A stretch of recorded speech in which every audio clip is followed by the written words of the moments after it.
The number 3 shortstop prospect is Jackson Merrill from the Padres. He is 20 years old, first-round pick from 2021. He went 27th overall in that draft. This season in the minors went 277 batting average, 15 homers, 15 steals across high A and double A. Pretty big dude for a shortstop prospect. He's 6'3", 195. Doesn't walk too much, but makes a ton of contact, just a 12% strikeout rate in the minors this year.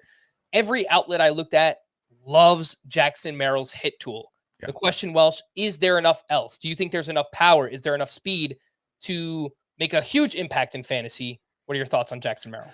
I do. I love Jackson Merrill. This definitely might test the real life versus fantasy. This was definitely his most successful counting stat season. 15 homers, 15 stolen bases in 114 games. Maybe in a full season, that's like a 20-20, but he doesn't strike out 62 times in 466 at bats. He has shown a really mature plate presence, and he did it last year in the AFL too, not afraid to punch the ball opposite field. He obviously is, and he was trying during that AFL to take a more launch angle based approach, but this is an all fields contact hitter. And very adept to the craft too. He was out here the whole time. This AFL, while we were hanging, he's got a house here. He's training out here, in camps out here. This is a serious thing. And there was thought that he could be at the majors last year. Him and Xander Bogaerts built a relationship, and Xander really took to Jackson Merrill, as has the organization as well. And I think there's a possibility that he doesn't meet the fantasy expectations of his hype, but the hit tool has such a good floor, and he is building on every season that, I think it's a very high possibility he's hitting at the top of an order. He's a 20-20 hitter. And if you're hitting in front of, the Tatises and Machados of the world, you could push 100 runs on a full given season. So that's how I approach him. And I think I don't think there's a 40 or 50 stolen base in there. I don't think there's a 30 or 40 home run. I think he can just be a well-rounded shortstop that doesn't hurt you aggressively in too many areas, maybe like a tiny bit in the RBI department. But when you're looking at guys like Volpe, Volpe has got some loud counting stats, but a absolutely garbage average that you hope improves. You're going to be looking at Jackson Merrill just saying, hopefully the quality of contact just builds bigger counting stats. And sometimes those are better bet players.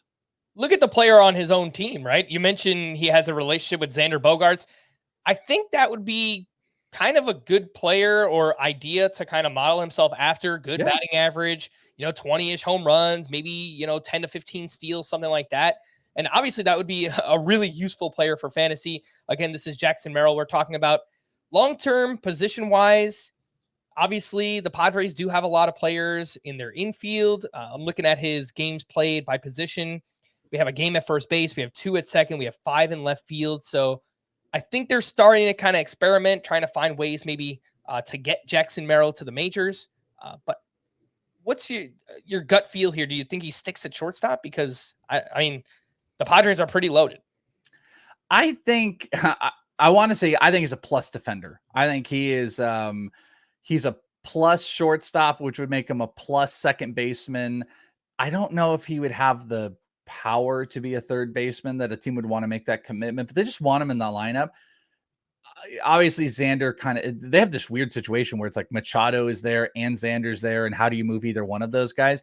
I guess I wouldn't be shocked if maybe you moved. I could see Xander going to second, and then Merrill taking over shortstop as age is creeping in, and Machado's at third, which leaves a hole for Ha-Seong Kim and where he would go. But it's very convoluted, and that's what makes it this tricky. But pointing out, Machado could miss some early time and or be relegated to DH, which then there might even be the flexibility for the team to get. I'm not saying they will. They probably just get some utility player, but I don't think it's out of the question that you could see Jackson Merrill early on, playing some type of a platoon in the infield with Ha-Seong Kim and Xander Bogaerts.